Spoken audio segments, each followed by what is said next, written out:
इसलिए भाषा का आग्रह, किसी को अगर गुलाम बनाना है तो उसको अपनी भाषा से तोड़ दो, उसकी संस्कृति से तोड़ दो।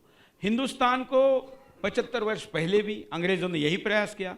75 वर्षों बाद भी दुर्भाग्य से इस देश में जो भी राजनेता रहे उन्होंने इसके पीछे का षड्यंत्र समझा नहीं।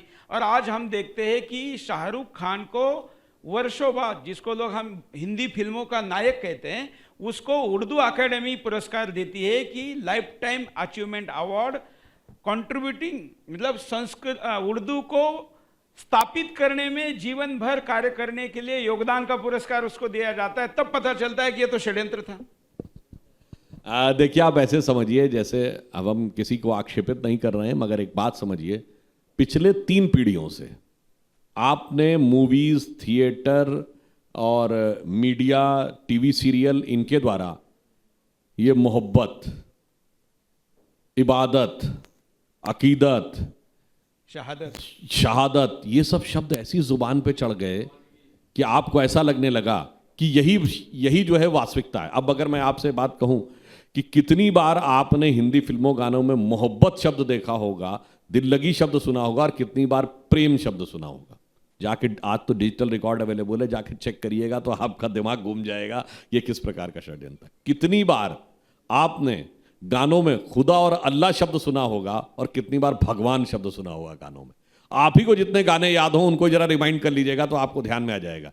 इससे आप समझिए कि आपके माइंड में धीरे धीरे कैसे चीजें प्लांट की जाती हैं। और अब तो वो रिकॉर्ड्स भी अवेलेबल हैं कि 1960 और 70 के दशक से किस प्रकार से एक व्यवस्थित षड्यंत्र किया जा रहा था हम लोगों के दिमागों में चीज भरने को। और आज ऐसी एक पीढ़ी ऐसी हो गई है जो कि मैं उनके प्रति सहानुभूति रखता हूं, उन्हें पता ही नहीं है कि वो किस चीज के शिकार हो गए। जैसे यूरी बेजमेनेव ने एक शब्द प्रयोग किया, वही जिस केजीबी के जासूस की हम बात कर रहे हैं, उसने ये कहा कि हम 20-20, 25-25 लोगों को 20-20, 25-25 दिन के लिए ले जाते थे यूरोप और उसके रूस के टूर पे ले जाते थे। उन्हें लगता था कि हम बड़े बुद्धिमान हैं, हम बड़े प्रतिभाशाली हैं, इसलिए हमारा ये सम्मान हो रहा है। कहा जबकि उस पूरी विजिट के दौरान हमारे लोग उनके ऊपर नजर रखे रहते थे।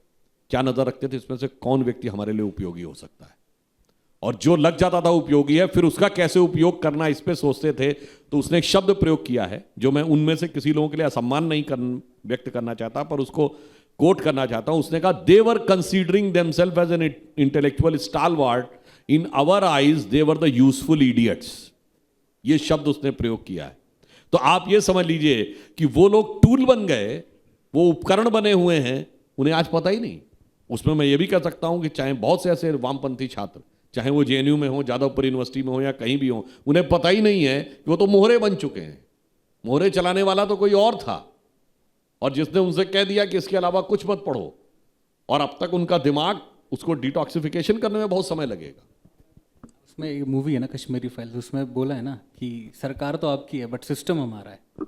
हाँ, जैसे उसमें बोला गया। अब ऐसे एक नहीं कही, मैं एक उदाहरण देना चाहता हूं। आर्टिकल 15 एक मूवी थी, वो जिस घटना पे आधारित बनी थी वो उत्तर प्रदेश की घटना थी, जिसमें 2 बच्चियों के साथ बलात्कार होता है, और वो बलात्कार करने वाले 2 भाई होते हैं। वास्तविकता में वो उत्तर प्रदेश में उस समय समाजवादी पार्टी की सरकार थी। दोनों ही, यानी दोनों बच्चियां और वो दोनों लड़के, दोनों ही पिछड़ी जाति के हैं।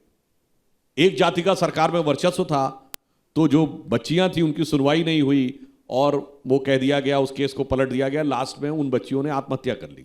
विषय ये था, और यही वो फेमस केस है जिसके संदर्भ में लड़कों से गलती हो जाए करती है वाला शब्द आया था। तो चूंकि अभी तो 10 साल पुरानी बात है, तो लोगों को याद है। पर आर्टिकल 15 में क्या दिखाया गया? आर्टिकल 15 में अचानक लड़कियां दलित हो गई और लड़के सवर्ण हो गए। मतलब पूरा कॉन्सेप्ट। और उसमें एक योगी जी जैसा व्यक्ति भी दिखा दिया गया। अरे भाई, तो अखिलेश जी के जमाने की बात है, तब तो योगी जी का कहीं कोई सीन में ही नहीं थे। तो उनके जैसा एक धार्मिक गुरु टाइप का व्यक्ति भी दिखा दिया गया। तो आप ये सोचिए, आज से 50 साल बाद जब लोगों को ये घटना नहीं ध्यान होगी, तो फिल्म देख के उनको लगेगा यही सच है। ये तरीका होता है एजेंडा दिमागों में भरने का, कि किस ढंग से आपके दिमाग में एक दूसरे के प्रति घृणा भरकर अपना जो उनका राजनीतिक या आइडियोलॉजिकल स्वार्थ है वो सिद्ध किया जा सके।